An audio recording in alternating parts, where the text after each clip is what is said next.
I was wrong about Cartethyia. Or, I suppose I should say, I was wrong about Fleurdelys. When it was revealed that Cartethyia would be able to transform into Fleurdelys for her resonance liberation, I said I didn't think you would be able to maintain that transformation given what we learned about Zani. After all, Zani's transformation was cool, but it was on a timer. And here I am, Boo-Boo the Fool, because Cartethyia can stay transformed for as long as you want. And naturally, this makes me incredibly happy. Fleurdelys looks amazing, and so do all her skills. For me, it was love at first sight, so to be able to actually play her and keep her on the field for a prolonged period of time, it's just incredible. While transformed, Fleurdelys can float. This means she doesn't have to worry about swimming, and if you want extra style points, you can simply walk, and that includes over water.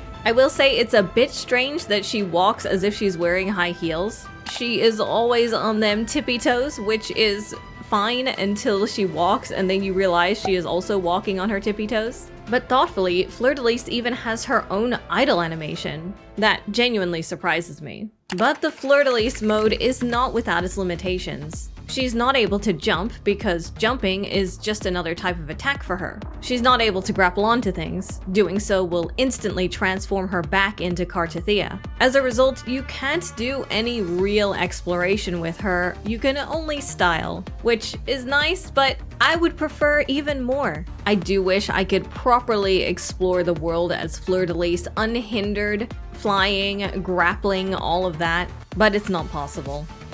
Before I gush more about her, I do want to mention one more thing that I find particularly odd about Fleurdelys' model. It is strangely jagged.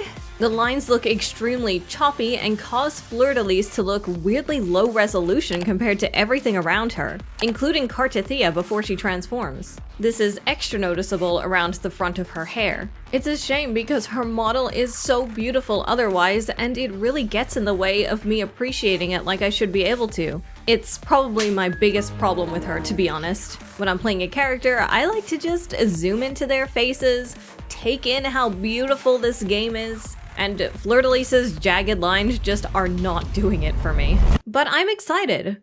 An infinitely lasting transformation like this opens up so many possibilities for Wuthering Waves. The option to do things just because they're cool or just because they help you take fun screenshots is always welcome. After all, Wuthering Waves is almost certainly one of the most beautiful anime-style games out there, and the new Septimont area really nails that home.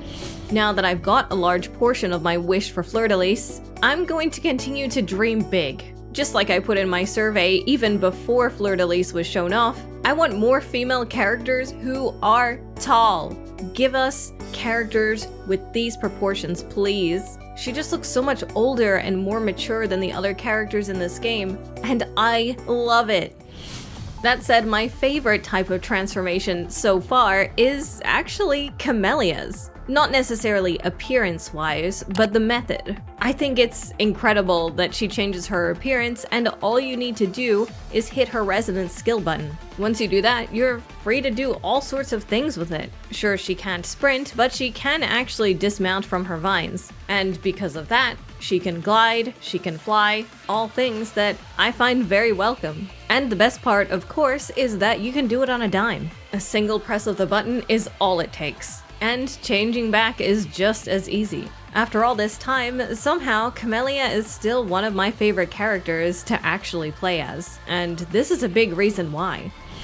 Back to Fleurdelys, something I'm really curious about is whether Fleurdelys, and of course Cartethyia, will ever get a skin. Skins are pretty rare in Wuthering Waves, as we know, but Cartethyia has two distinct models that would theoretically need a skin. So would they bother doing it at all? Time will tell, but I would love to see the both of them in cute knight armor.